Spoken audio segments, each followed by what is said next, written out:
Hello, and welcome to another exciting episode of The Scramble. I'm your host, Luis Rodriguez. Thank you for joining us. On this week's show, we'll be going off the normal structure because this week's episode will be dedicated on the Democratic Caucus. So with that note in mind, we'll begin our discussion with the voting results from the New Hampshire primaries. Next, we will discuss the format of the Democratic Caucus and what you have to do before voting for your candidate on the Democratic side. And finally, we'll finish our discussion on whether Hillary Clinton has this nomination in her pocket. Before we begin, let's introduce our panel. First, we have Naomi Lewis, a young Democrat here at UNLV. Next, we have David Serabian, a UNLV graduate with a degree in political science. Next, we have Daniel Brady, a junior majoring in political science. And finally, we have Connor Royse, the chairman of the UNLV Students for Rubio. Thank you for being with us. Thank you. All right, let's begin our first topic. With the New Hampshireites making their decisions in the polls, Donald Trump won with 35% of the vote. Kasich came in second with 15% of the vote, and Cruz dropped down to third with 11% of the vote. On the Democratic side, Bernie Sanders won with a landslide over Hillary.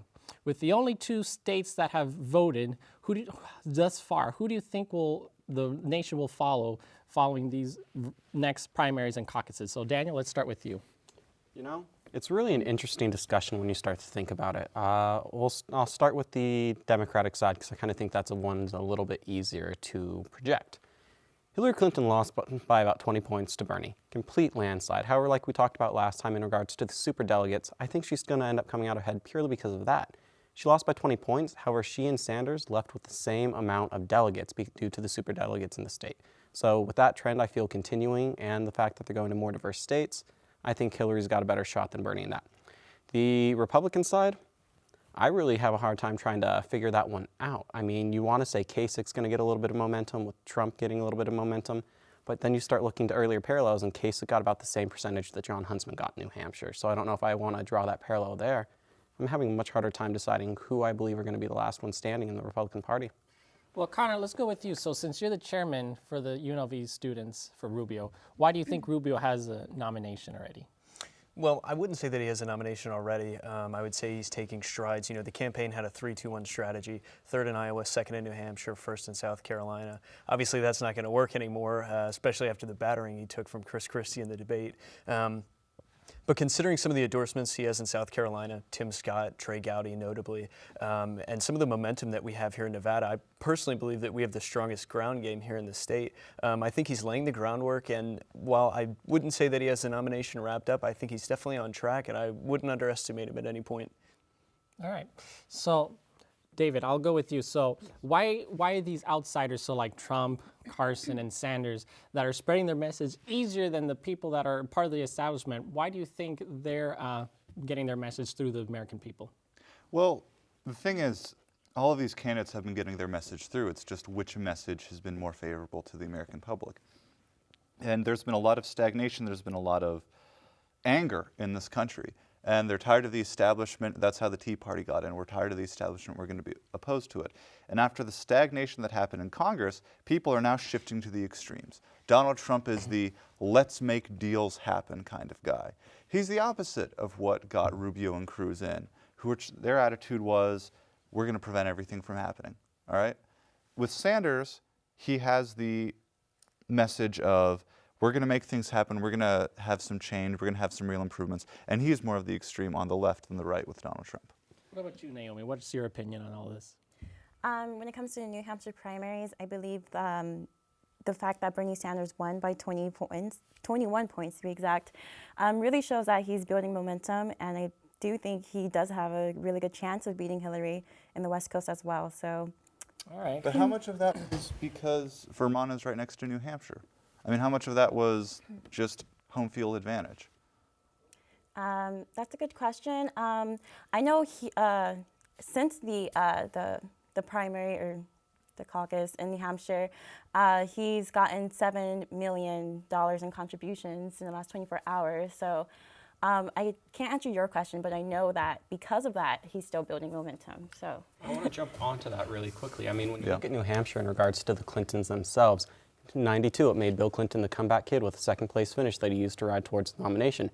In 2008, Hillary Clinton, in showing some emotion, breaking down when a woman asked her how she kept on doing it, got her to the state and got her back on track to at least be able to fight towards the nomination, make it an actual contest. They've had success there. It's a state that's known them forever. It's known them favorably for a very long time, and they still got just obliterated by Bernie Sanders. So when you look at just kind of like an enthusiasm gap, there seems to be one. But then again, you want to look at an organizational gap, and you need to see if Sanders can actually turn this little momentum into other states into an organized ground game. Yeah, well, let's see what happens in the future with the great states that are going to, the great state of South Carolina. So with only 9 days left until the Nevada Democratic Caucus, I thought it would be a good idea to dedicate this show and next week's show towards the caucuses. This way, we can explore what exactly a caucus is and how they work. So let's begin with Naomi. So please discuss how the Democratic Caucus works and what Democrats have to do. So a Democratic caucus, it's different from a primary because, first of all, you physically have to be there unless you're in the military and overseas, then you can call in your caucus vote.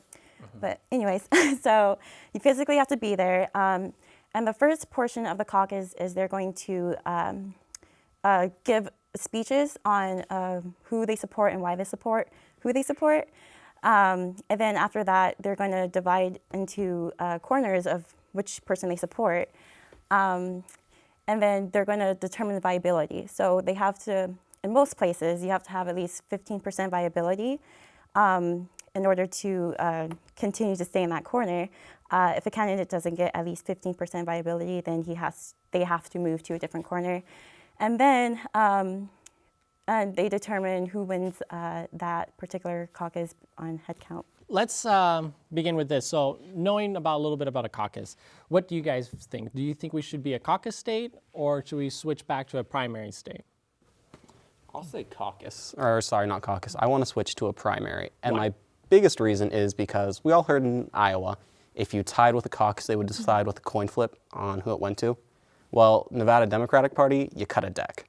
Whoever's got the higher card wins, and if you both draw the same card, the same card, you both draw a jack, then you go by suit, by the way. You always want a spade, apparently. Spade will win you anything in the state. Isn't that an issue with the rules the Democratic Party has in and of themselves and not the caucus system itself? Well, I think it's part of a combined issue with that, because not only are you having like just these odd amounts where you get a limited amount of people in, you have them decide, and if you're tied, you cut a deck. You have just this issue with participation. Caucuses are longer, they're harder to get into, and they take more, and they really kind of weed out people who otherwise would be interested but don't have the time to come in, who can't make it in at that day. Wouldn't that make them more informed voters then, because you have people at the caucus advocating for what their candidate believes and the issues that they believe, so there's at least some information that the caucus goers are getting when they're there, as opposed to going in thinking, oh, I'm going to vote for Alice, when, hey, I heard about Bob and Charlie, and I believe more what Bob does than what Alice does, and I went wanting to vote for Alice. Not necessarily more informed voters. You might have more true believers, people who really have nothing, people who believe in something so strong that they'll get off work or they'll be able to dedicate an entire day to this process. I'm personally a firm believer in getting as many people engaged into the process as you can. It's it's our fundamental right. It's something where you have a say in your leaders for the next few years. I prefer primaries just because you can get more people involved. If I may interject, this was a problem that the GOP had in this state in 2012. It was well documented. It was written about wildly. And just to carry on with the participation point, Nevada generally has one of the lowest voter turnouts. And I think if you become a primary state, that encourages people to come out and cast their vote. And again, it was a huge problem in 12. I can't see how it would be any different this year, but we'll see. So. All right. Well, thank you for your thoughts. So I'm going to turn it now to our out of the office guests. This week we were able to interview Amy Tarkanian, who was the Republican state chair. She has been involved with politics for many years, including a political talk show that was called What's Your Point? She has been in charge of the Nevada caucuses herself. So let's see what she said about this. There's pros and cons to having a caucus and a primary. The pros to a caucus are, one, the state party has to pay for it, so it doesn't come out of the state budget, as that being like the governor's budget or the Secretary of State's budget. So when I was state party chair, I actually fundraised the entire caucus. That can cost anywhere from $150,000 to $250,000. Now, for me to say that that's a pro, it wasn't a pro for me because that was a lot of hard work, but it's a pro for you as the taxpayer. And also, the other pros to that is that gives you an opportunity to basically have a stump speech, a time to try to convince your next door neighbors and the other caucus attendees why they should come over to your side, why they should support your candidate, instead of just allowing someone to walk in, press whoever that they felt that they were going to support that day, and try to convince them otherwise. So it gives you a nice opportunity to have a time for a platform and for speeches. So after hearing what Amy had to say, what do you guys think? Do you guys want to change your minds on what you guys said, or you guys stuck with what you guys said earlier? I agree with her that they both have their pros and cons, both the caucus and the primary. I do like the fact that primaries typically get more turnout because it's private, it's easier, you just cast your vote and you're done. But I do like the fact that in the caucus you are publicly supporting your candidate, and if they do have any questions, like you were saying, about the people that are running, then they can ask, because it's not private. You know who's who, so. Right.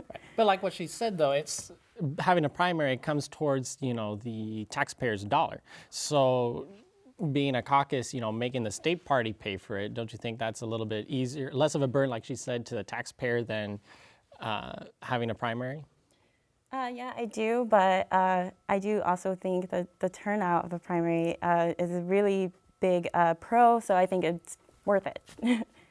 So, worth the tax. Well, Amy said that it's at least $150,000. We double that for the Republican and the Democrats, so that's $300,000 that the state has to absorb, which, I mean, on its principle, if that's a cost that's necessary, then all right, but $300,000, is that worth getting that much voter turnout when it's only people that are really quite passionate about the issue or the candidate that actually come out? Not just voter. I would stick with the changed my position earlier, and not just necessarily based off of, I know there'd be a cost to doing it to the primary, but when you look at it, we have had both national parties considering dropping Nevada further back from our status as the first in the West, third in Democrats, fourth in Republican state, dropping us back because the caucus rules are confusing, they're a pain. A lot of candidates prefer primaries because it's easier to get their people out there. So when you look at the cost of the increased attention Nevada gets because we're one of the first states, and the increased voter turnout from both parties because we get there so much earlier when there's still actually a choice to be made, I just view that whatever we need to take to maintain our status as the first in the West and one of the first early voting states benefits us. Definitely, and I think with Nevada being so important, particularly in November as well, considering that it could be an avenue to the White House if we get some third-party candidates in, it's definitely important that we are further up in the line. So I would say anything to maintain our status as one of the first states is definitely important. All right. Well, thank you very much for that informative discussion on the caucus. So remember, if you're a Democrat, go and caucus on February 20th. So back in September, analysts were saying that Clinton had this nomination in her back pocket, and Sanders was just a nobody that would make it about as far as O'Malley did. But with recent primaries and the current polls, are we heading towards a 2008 repeat? And are we heading to a direction to see the first socialist nominee in our political system? So what do you guys think? This is, I would say, my take on Bernie Sanders. I do think Hillary's got this nomination in the bag, simply because you cannot underestimate the Clinton machine. What Bernie Sanders is doing is he's paving the way for Elizabeth Warren. He's got a base. Elizabeth Warren has her own base. Bernie Sanders not getting the nomination is only going to drive his current base to come out and support her in 4 to 8 years. So I think more than anything, that is what he's doing right now, is he's drumming up the socialist or more progressive voters in this nation. And he's paving the way for Elizabeth Warren to have a successful campaign down the road. She's already a threat, and this is only increasing her viability as a threat down the road. To piggyback off of that, we can't forget that when Sanders was still a marginal candidate in the thing where people still thought O'Malley was the potential threat, there was a giant draft Warren movement. They kept on trying to get her in. She refused to get in. She also refused to back Clinton at the time. And you saw a lot of the progressive greats move over to Hillary. Hillary isn't a heart candidate. I mean, you have a lot of people who truly believe in her, but she's not somebody where you roll out of bed every day, ready to pound the pavement for it, to go out and get votes. Sanders, he appeals to you. He gives you something to believe in. It's like Barack Obama running on hope and change. He gave you something to believe in. And our system, especially at a time when we have stagnation, so many fears going around in the world just due to the economy, due to the ISIL threat, due to refugees, there's just so much going on. We want to cleave towards something that we think is giving us some sort of life. So you're or saying light. because Hillary's an establishment person, you just want to... Not even an establishment, because when you look at it, She doesn't have the vigor. She doesn't have the vigor and the passion that Bernie Sanders or Donald Trump has. she's a And policy candidate. Yeah, and people liked Barack Obama because when they heard him say hope and change, and they heard him in speeches and they saw him in person, they could feel it, and that resonated with them. And when Donald Trump says, I'm going to change things, people believe it because they know that he's going to do it. And when Bernie Sanders says that I'm going to change up Washington, this is what I believe and why I believe it, and if you don't believe me, here's my 30-year track record that you can look at. People believe that, and that's what they're going for. It's like the Sanders threat. The Sanders is the same sort of reason that people keep on believing Rubio is going to catch fire. Rubio can appeal to you. He gives you something that we want to clean on. He recognizes he's a new face. He's a great speaker. He has a decent background. He just gives you something that you can believe in. And people are looking in times of triumph or times of chaos. They always look for something to believe in. But he doesn't have that same passion that seems to come out like Donald Trump or Bernie Sanders has. Is Trump passion or arrogance?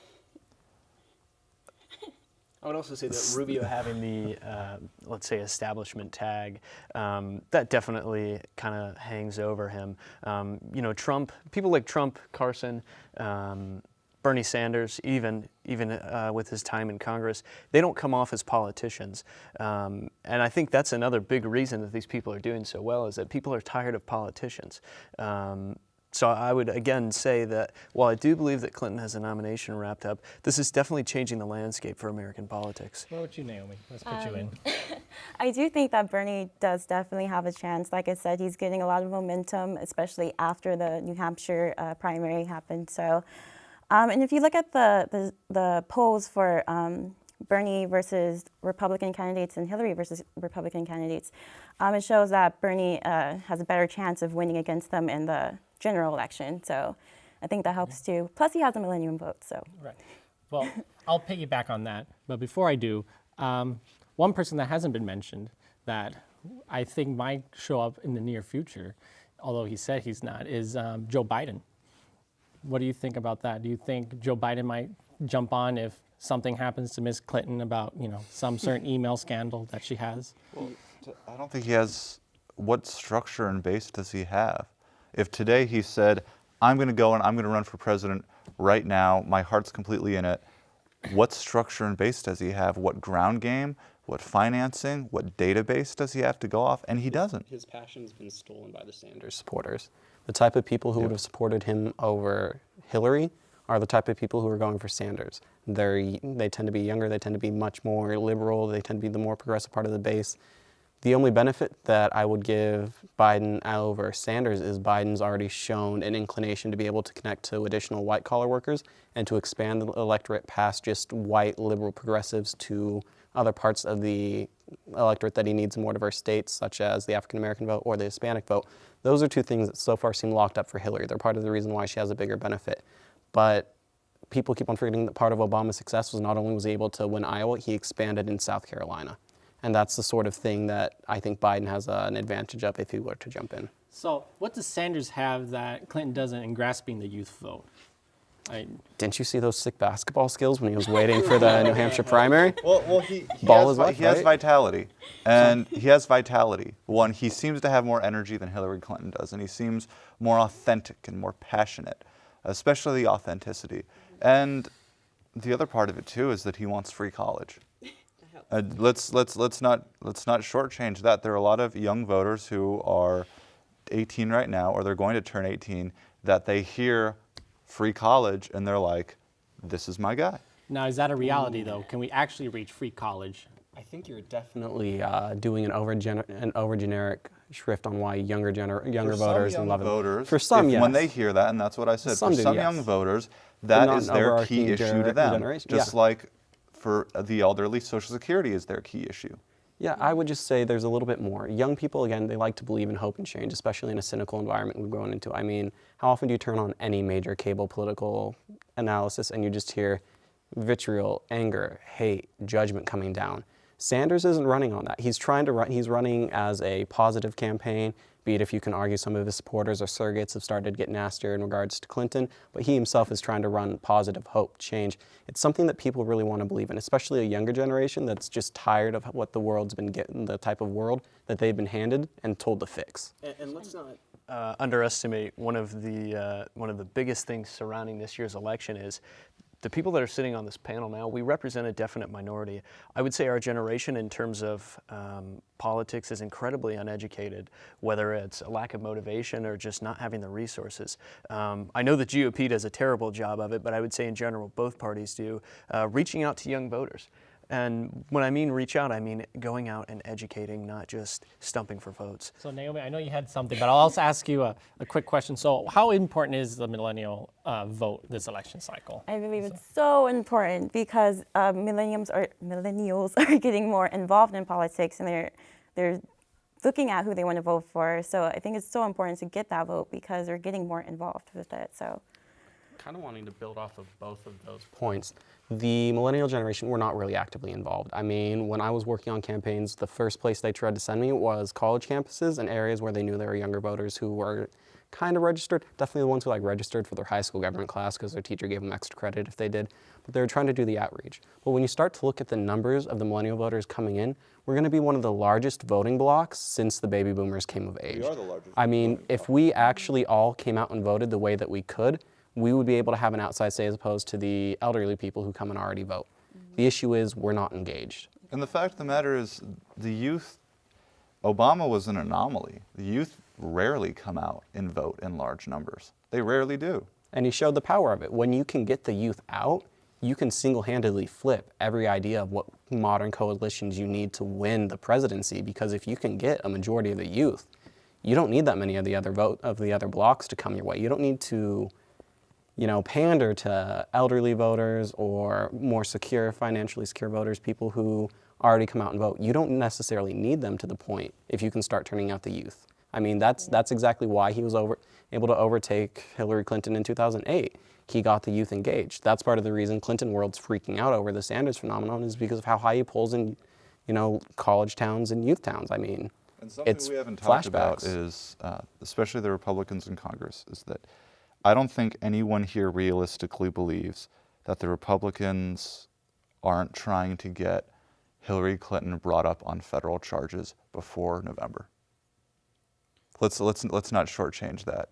Is that as much as a thorn in the side that Bernie Sanders could be and has been because of the votes he's been able to take away from her, we all know that she's probably going to get hit with a federal indictment between now and November, or if she isn't, the Republicans and Congress is trying as hard as humanly possible to get that to happen. And that is going to completely change the dynamic of this election, and it's going to come soon. Already might, because maybe Bloomberg's going to jump in. I mean, I've heard he's considering it. Another media man's dream. We have two rich billionaires duking it out for a presidential campaign. You also have Jim Both Webb from New trying York. you also have Jim Webb trying to come back as well into the presidential election, being an independent. But to go off of David, Naomi, so listening to, being a young Democrat, what have you heard with the Hillary supporters about the email scandal? Do they feel like, this is nothing for them or an actual threat? most of the time they act like it's nothing for them. They don't really address it or acknowledge it. So And what do you think? Do you think it's something that needs to be addressed, or? I think it's something that definitely needs to be investigated. All I know about it is from what popular media has told me about it. So I think it does need to be investigated and looked into for sure.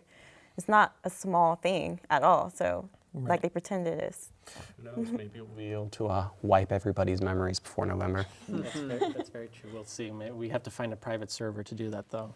So, Connor, I'm going to go to you. So I know you said that even both parties have done a bad job trying to get the young voters to come out and stuff. So if you had the RNC chairman right in front of you to talk, what would you say to him and recommend to him what he had to do to get the young voters out to vote and engaged?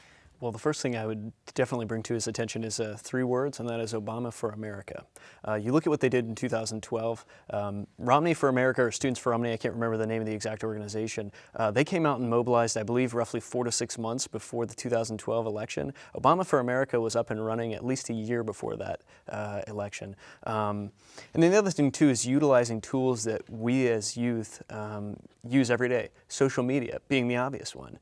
The GOP is so focused on holding its base voters, it's too scared to reach out. And if it would just make that effort, I really feel like the message would appeal to younger voters. So I would say Obama for America, and let Chairman Priebus figure it out from there. All right. Well, it was a great discussion today. So thank you everyone for joining us, and a very special thank you to Ms. Amy Tarkanian. So we would like to hear from you with our show. So please email us at unlvscramble@gmail.com, and also follow us on Twitter and Facebook. For further discussion, we want to hear from you, the audience. Our weekly question will be, we'll ask you on our social media. We want to hear from your discussion on the Zika virus. Being a health hazard in our backyard, do you think this will be our next Ebola? Thank you for joining us, and hope to see you next time.